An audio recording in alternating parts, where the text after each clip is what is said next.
Namaste everyone, welcome back to my channel Physio Vitals. I'm Dr. Ankita Sawant and today I'm back with a topic on heart. So what is heart? It's a vital organ that functions as the central pump in the human circulatory system.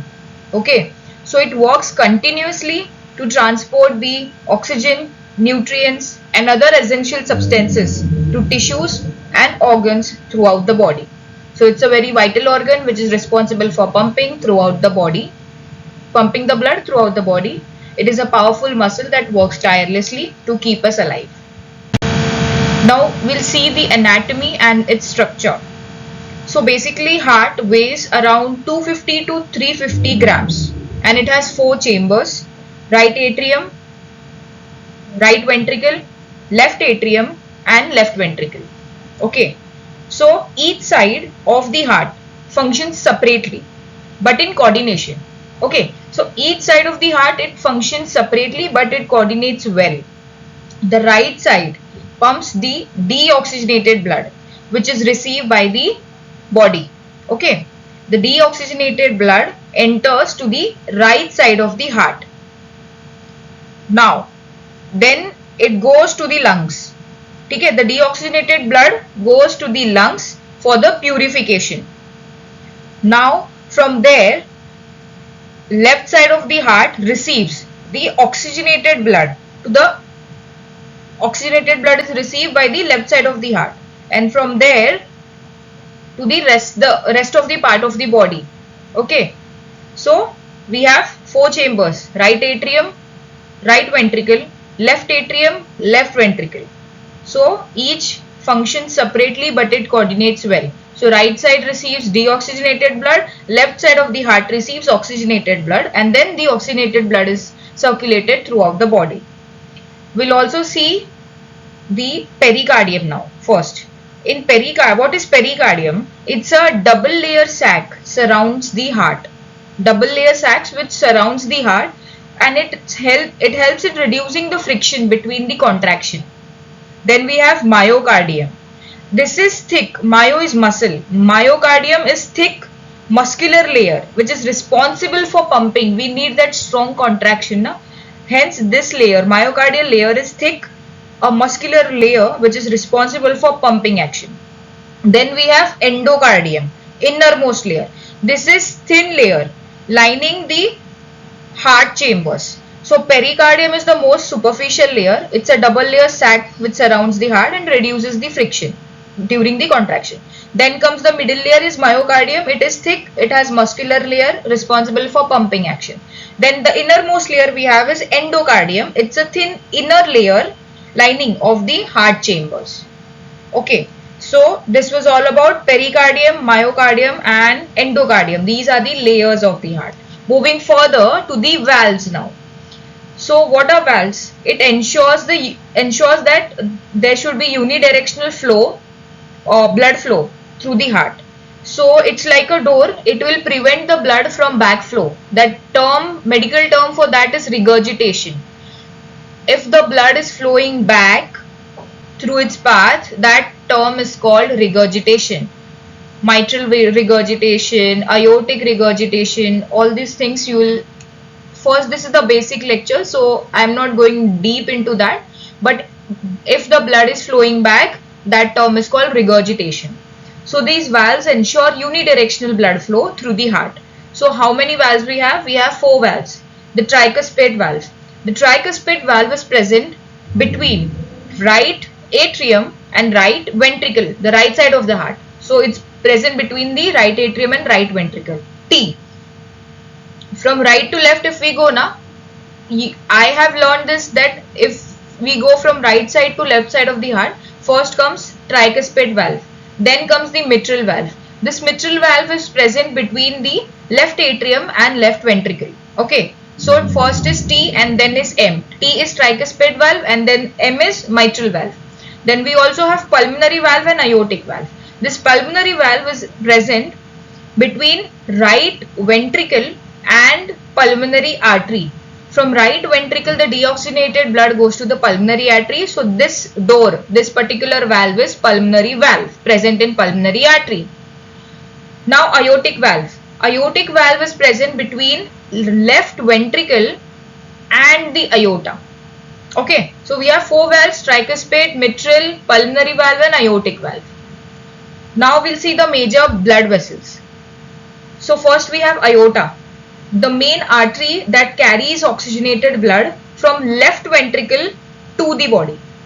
Okay, then we have pulmonary arteries, which carries the deoxygenated blood from the right ventricle to the lungs. So this pulmonary artery is the only artery in the body which carries the deoxygenated blood. Rest other arteries are responsible only to carry the oxygenated blood. Whereas pulmonary vein, it returns the oxygenated blood from the lungs to the left atria. And this pulmonary vein is the only vein in the body which carries the oxygenated blood. Hence, other other veins only carry deoxygenated blood. Okay, so these are the differences. Then we have superior and inferior vena cavas, which drain into the right atrium, which carries the deoxygenated blood back from the body to the right atria. So major vessels we have aorta, pulmonary artery, pulmonary vein, and superior and inferior vena cavas. Moving further to the circulatory system. So what is circulatory system? It consists of heart, blood vessels and blood. It is divided into two main circuits: heart, blood vessel, blood, and it is divided into two main circuits. With first is pulmonary circulation, then we'll see the systemic circulation. So in pulmonary circulation, it transports deoxygenated blood from the heart to the lungs and returns the oxygenated blood from the purification. The purification of the blood happens in lungs. So from lungs, it returns the oxygenated blood back to the heart. So here we need to understand the superior inferior vena cava drains whole deoxygenated blood in right atria. From right atria, see, imagine this is right atria, left ventricle, right ventricle, left ventricle, and just behind thoda sa right atria, left atrium. So superior and inferior vena cava, just a second, superior inferior vena cava, I'll take, yeah, superior inferior vena cava drains into the right atrium. Okay, this is the deoxygenated blood. From tricuspid valve enters the right ventricle. Okay, so from here it goes to pulmonary artery via pulmonary valve. From here pulmonary artery goes to the lungs for purification. From lungs it returns back to the left atria. Okay, from here, from left atria, mitral valve ke through, the oxygenated blood enters to the left ventricle. From left ventricle, the oxygenated blood goes to the, sorry, here it's pulmonary vein, I called it pulmonary artery. Okay, from pulmonary artery, it goes to the rest of the body. From left ventricle, the oxygenated blood goes to the aorta. From aorta, it goes to brain and then the other parts of the body. So I by mistakenly told pulmonary artery, from right ventricle to pulmonary vein. From there it goes to the lungs and then the whole circulation we have. From aorta it goes to the brain and then the other parts of the body. So left ventricle se it goes to the aorta and then the rest of the parts of the body, the oxygenated blood is distributed. Systemic circulation distributes the oxygenated blood from the heart to the body tissue and returns the deoxygenated blood. So in pulmonary circulation, what is there? Transports the deoxygenated blood from the heart to the lungs and returns the oxygenated blood back to the heart. Only this much is pulmonary circulation. Now what is systemic circulation?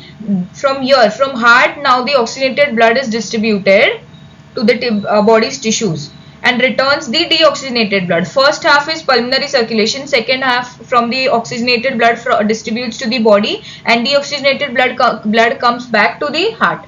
That is the second phase, which is called as systemic circulation. So blood vessels, in this we have arteries which carry the oxygen rich blood away from the heart, and veins carry oxygen poor blood towards the heart. And what is the role of capillaries here? Capillaries are the small vessels where the exchange of gases, nutrients and waste occurs. So blood flow, the heart pumps through a continuous loop, delivering oxygen and removing the waste products.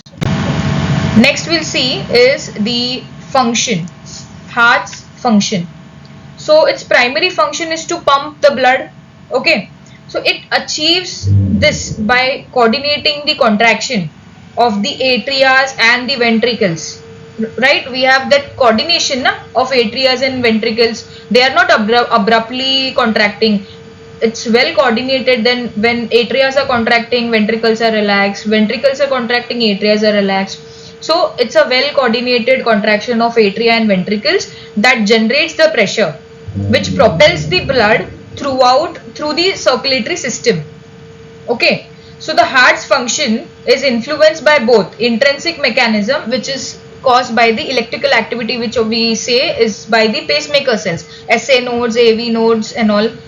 We have that whole electrical conducting system. SA node say the impulses gets passed to the AV node, from there right and left bundle branch, Purkinje fibers, and then the contraction of the heart occurs. So that is the pacemaker cells. So the heart's function is influenced by both intrinsic and extrinsic mechanism. In intrinsic mechanism, we have pacemaker cell, electrical activity.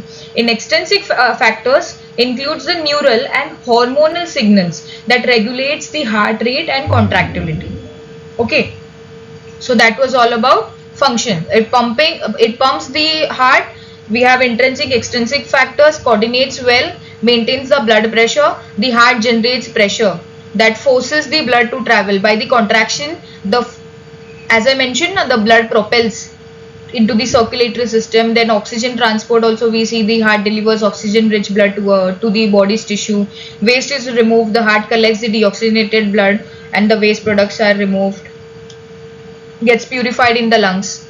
So this is the whole function. Pumping, maintains the pressure, oxygen transport, waste removal. Moving further to the blood flow now. So the deoxygenated, this is very important. This is a basic level understanding you should know about this. So blood flow, the deoxygenated blood enters the right side of the heart. Right atrium it enters via superior inferior vena cava. From the tricuspid valve, it goes down to the right ventricle. From right ventricle, it pumps blood to the from the pulmonary valve to pulmonary artery. Okay, so from pulmonary artery, this deoxygenated blood goes to the lungs, gets oxygenated, gets purified and returns back via pulmonary vein to the left atria. From left atria, passes down via mitral valve to left ventricle. From here, this oxygen rich blood passes through the aortic valve into the aorta, and then first to the brain and then the other parts of the body. So this is really important. This should be of 12th to first year students should definitely know this circulation. Deoxygenated blood enters superior inferior vena cava to right atria. From right atria, tricuspid right ventricle. From right ventricle, pulmonary valve to pulmonary artery. From pulmonary artery goes to lungs for purification. From pulmonary vein enters to the oxygenated blood is entered to the left atria. From left atria, mitral valve ke through, the oxygenated blood goes to left ventricle. From left ventricle, oxygen rich blood goes to aorta via the aortic valve, then to the rest of the parts of the body. So this is all about the circulation. Next we'll go to the cardiac cycle. So it refers to sequence of events in a single heartbeat. There are two phases, systole, diastole. In systole, what happens? It's a contraction phase when ventricles pump the blood out of the heart, which is further divided into two phases, the atrial systole and the ventricle systole. In atrial systole, the atrial contractions to fill the ventricles. So atria are contracting, right and left atria, and the ventricles are filling with blood. Whereas in ventricular systole, the ventricles contract to push the blood into the pulmonary artery and aorta. Understood? So systole is basically the contraction phase. So when the ventricles pump the blood out of the heart, there is atrial systole when atrias contract to fill the ventricles with blood, and the ventricle systole is the ventricles contract to push this blood into the pulmonary arteries and aorta. Now, what is diastolic phase? Diastolic is the relaxation phase. Systolic is contraction phase. Diastolic is relaxation phase. When the heart chambers are filled with blood, so this allows the heart to be ready for next contraction. So after the strong contraction, there is relaxation phase. It prepares the chambers for the next systole or contraction phase. So this is all about systole and diastole. We have heart rate, a number of cardiac cycles per minute is measured in beats per minute. Okay. So common conditions. We also wanted to discuss. I wanted to discuss about the heart sounds. So basically, the heart sound is lub and dub.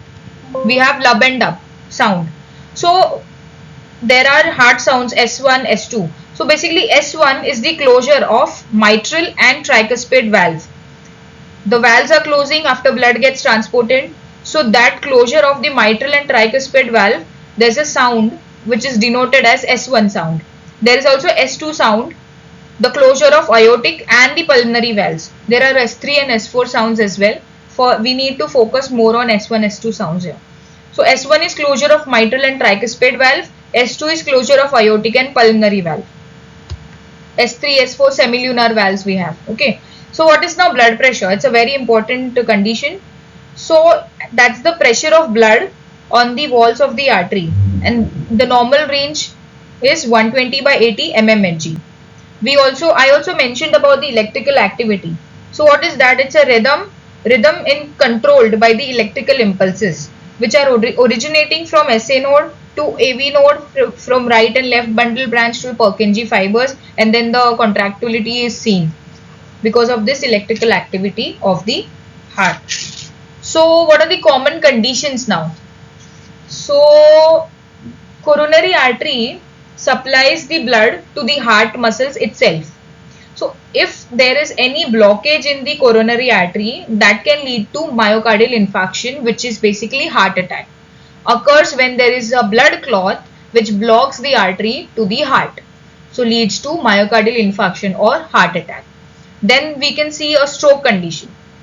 So it occurs when a blood clot blocks the artery to the brain. From aorta, many branches go to the brain, carotid arteries from right side and left side. If there is any block in that circuit, say carotid artery or anywhere in the circle of Willis, that will lead to a stroke condition. Then what is arrhythmias? Arrhythmias are the abnormal heart rhythms which causes irregular heartbeats. Okay, that could be tachycardia, that could be bradycardia. Tachycardia is the increased heart rate. So there is no optimal, pause. The heart is contracting tirelessly, vigorously it's contracting.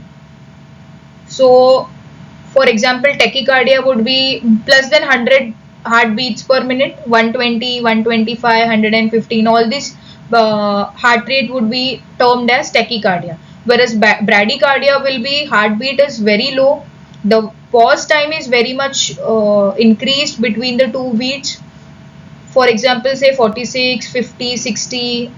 If person's heart rate is this low, that is termed as bradycardia. Okay, so abnormal heart rhythms. Now moving further to heart failure. So it is when the heart is unable to pump the blood effectively. That is called as heart failure. So this was all about the heart's anatomy, physiology, cardiac cycle, its flow, systemic, pulmonary circulation, systemic circulation, and applied anatomy. So I hope this video was insightful for you, helpful. So if you really thought this video was helpful or eye-opener video, so please hit the like.